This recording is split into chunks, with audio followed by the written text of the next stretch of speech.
Welcome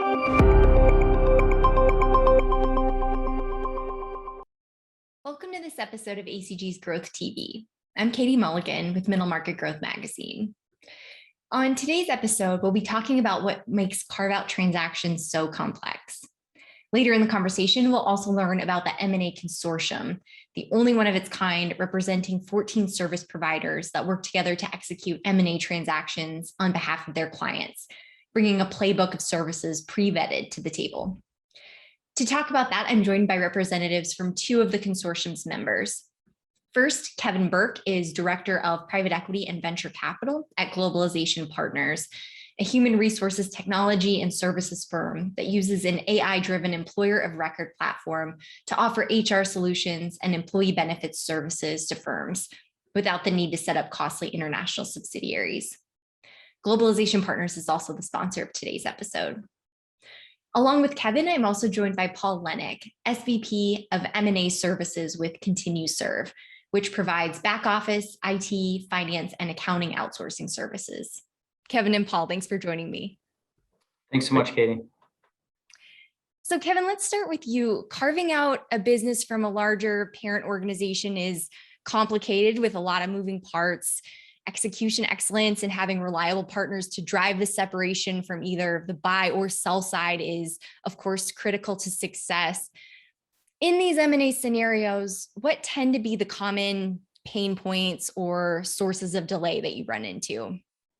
Sure, Katie. Yeah, absolutely. With carve-outs, they're just one of many transactions, right? So there's a number of different types of transactions that are out there.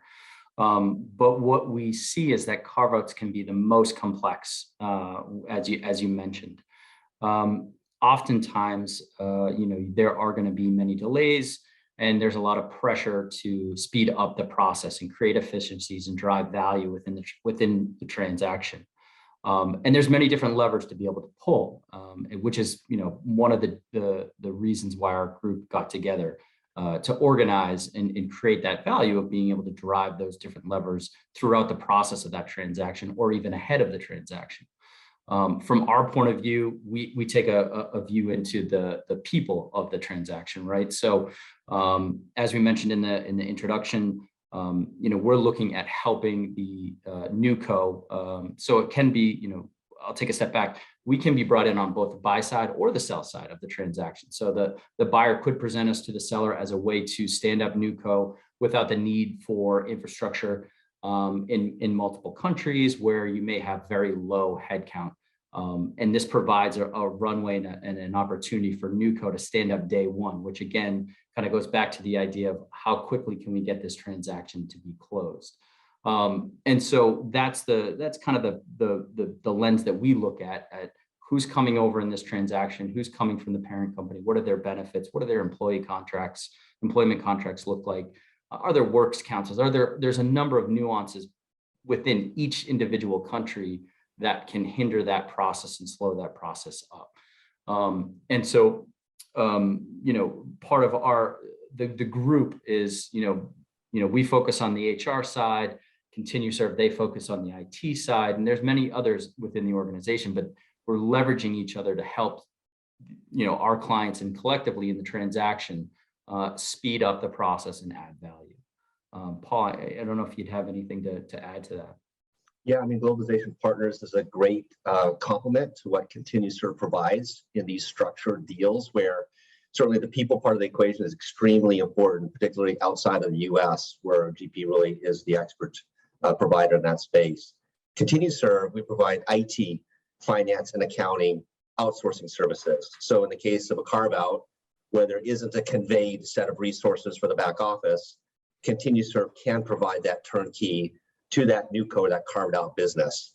And so we are really focusing on executing on deal speed to get that back office up and running as quickly as possible, to get off of the TSAs, the transaction services agreements, which generally govern the umbilical cord back to the parent organization, which can be challenging over times if you're too involved with the parent when you're trying to carve out, stand up your new business. So we accelerate the separation of that TSA and provide NewCo with a reliable set of systems, processes, and finance and accounting people to transact in those systems very, very quickly. We find that works well in a private equity setting, works well with carved-out businesses, works well with standalone businesses as well that are just trying to improve the process and the efficiency in their back office. And so working with Globalization Partners in concert on these types of transactions is a very, very good synergistic outcome.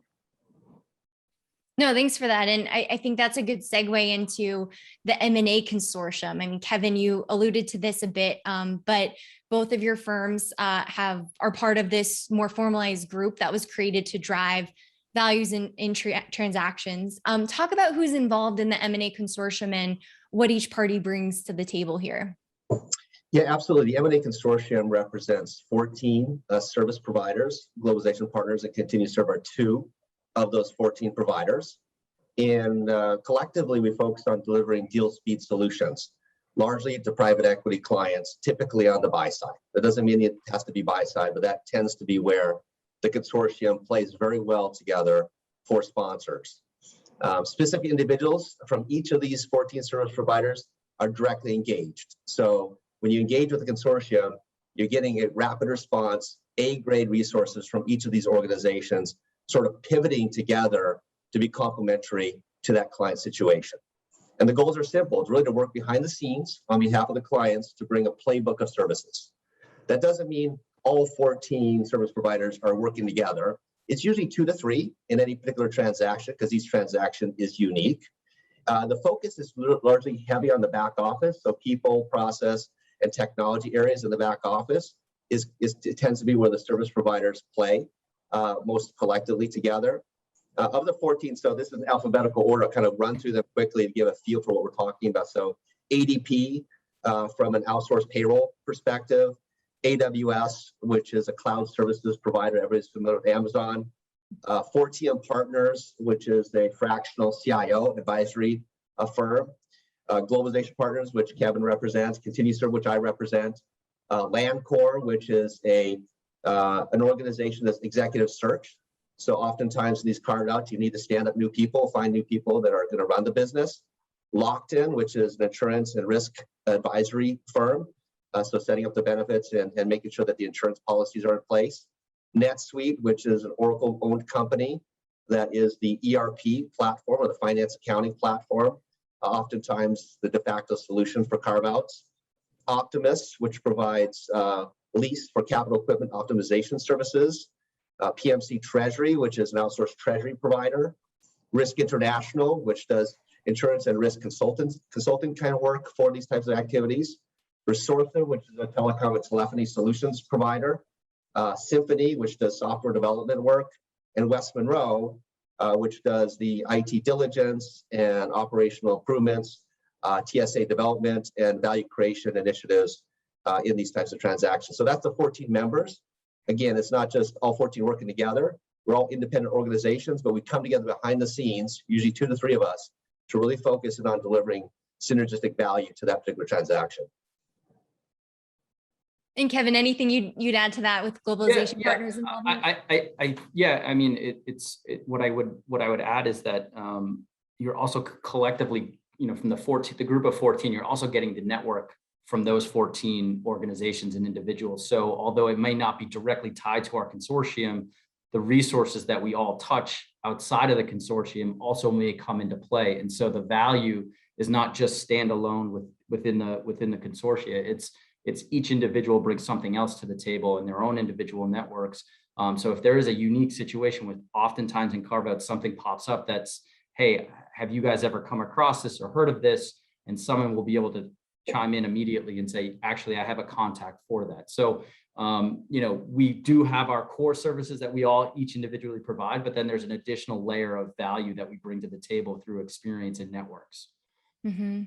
And when should the M&A consortium be pulled into these transactions? I mean, you made a great point about all of the expertise and resources that this group enables clients to leverage, but talk to me a little bit about timing. You want to take that one, Paul?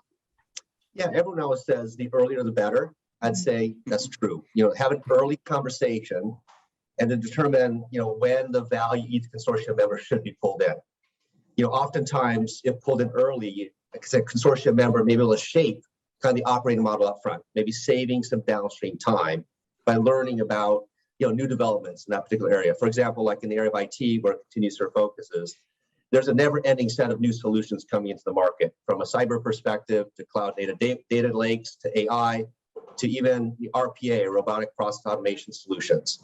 So learning about these relatively new solutions upfront may save downstream, operating model development types of decisions.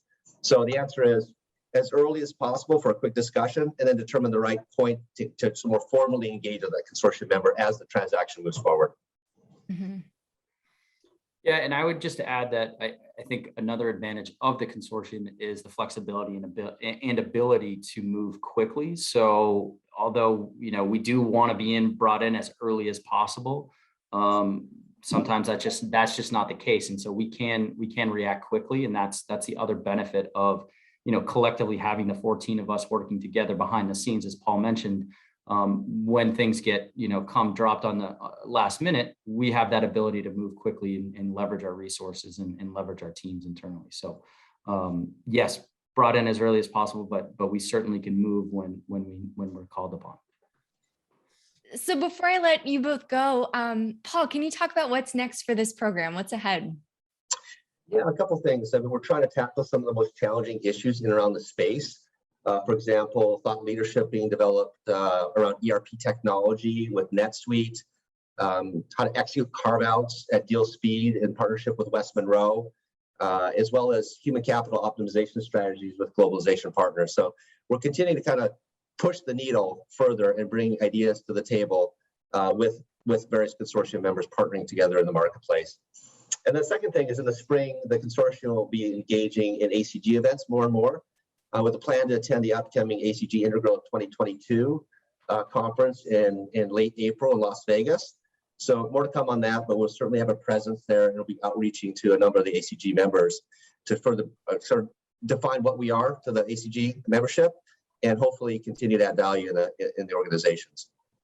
And on behalf of ACG, we're definitely looking forward to seeing you all in Intergrowth. Kevin, any parting thoughts from you?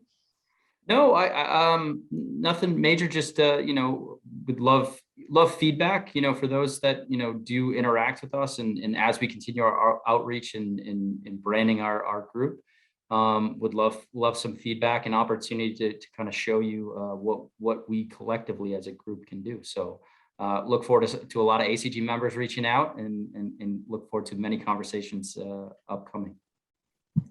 Great. Well, we'll leave it there for today. Kevin and Paul, thank you for joining me on GrowthTV. Thanks, Katie.